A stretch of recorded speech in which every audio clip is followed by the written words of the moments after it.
अगर अभी तक आपने द वॉइस को सब्सक्राइब नहीं किया है तो प्लीज़ अभी सब्सक्राइब करें। हमारे इस वीडियो के स्पॉन्सर है फूड कॉर्नर,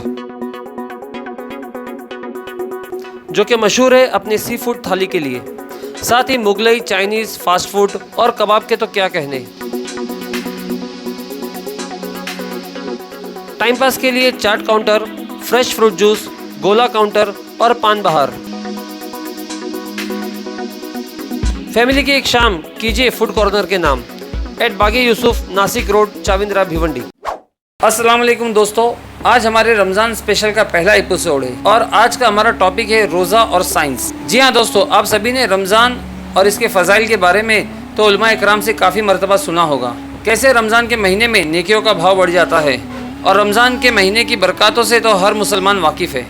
लेकिन दोस्तों, आज हम बात करेंगे रोज़े में हमारे जिस्म को क्या क्या फ़ायदे होते हैं, और ये सारी बातें रिसर्च बेस्ड है जिसकी पुष्टि खुद साइंटिस्ट करते हैं। और मैं आपसे गुजारिश करूंगा कि वीडियो के अंत तक बने रहिए ताकि आपको ये पता चल सके कि कैसे रोज़ा रखने से कैंसर जैसी जानलेवा बीमारी से बचा जा सकता है।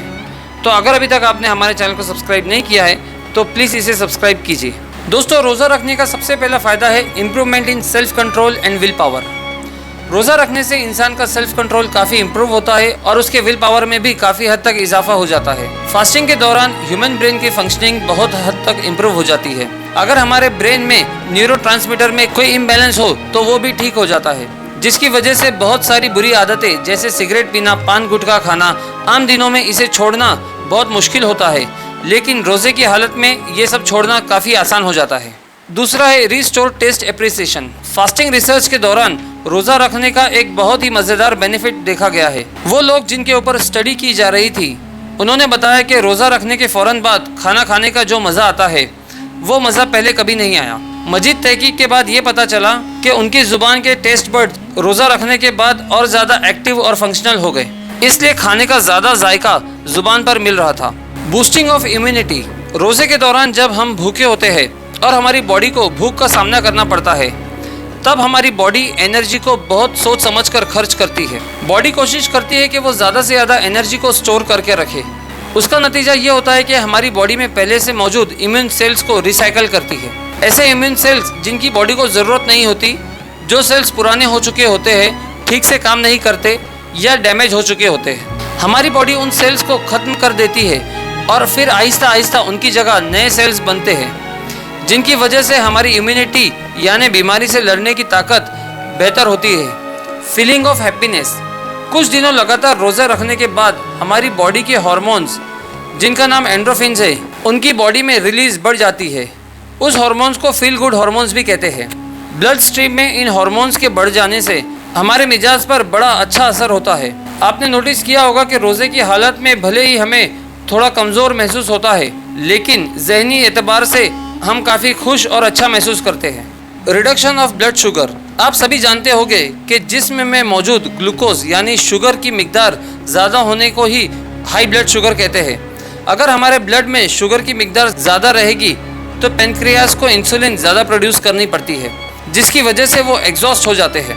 फास्टिंग की वजह से क्योंकि हमारा फूड इंटेक कम हो जाता है, तो हमारी बॉडी हमारे जिस्म में मौजूद स्टोर्ड ग्लूकोज को इस्तेमाल करना शुरू कर देती है, जिसकी वजह से ब्लड स्ट्रीम में ग्लूकोज की मिकदार कम होने लगती है और पेनक्रियास को भी आराम मिलता है क्योंकि इंसुलिन कम रिलीज होता है और इससे पेनक्रियास भी बेहतर फंक्शन करते हैं। Detoxification and weight loss. हमारे जिस्म में बहुत से टॉक्सिन मौजूद होते हैं जो हमारी खुराक के साथ जिस्म के अंदर तक जाते हैं।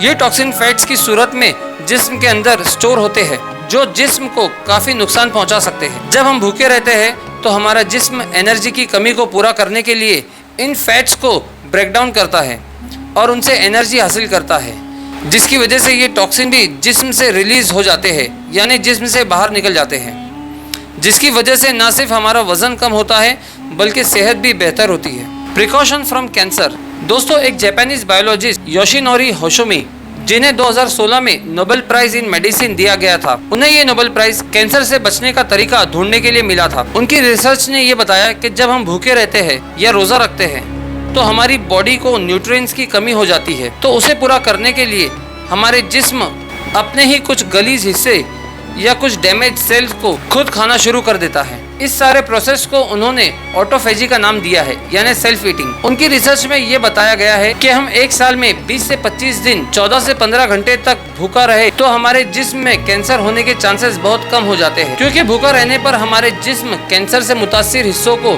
खुद ब खुद खाने लगता है। इसलिए अगर आप चाहते हैं कि आप कैंसर से बचे रहे तो रमजानुल मुबारक के रोजे रखें और अल्लाह ताला का करम और एहसान देखिए। इतनी संगीन बीमारी से बचने के लिए हम पर रोज़े फ़र्ज करार कर दिए हैं और उस पर अजर व सवाब तो अल्लाह की रहमत ही है।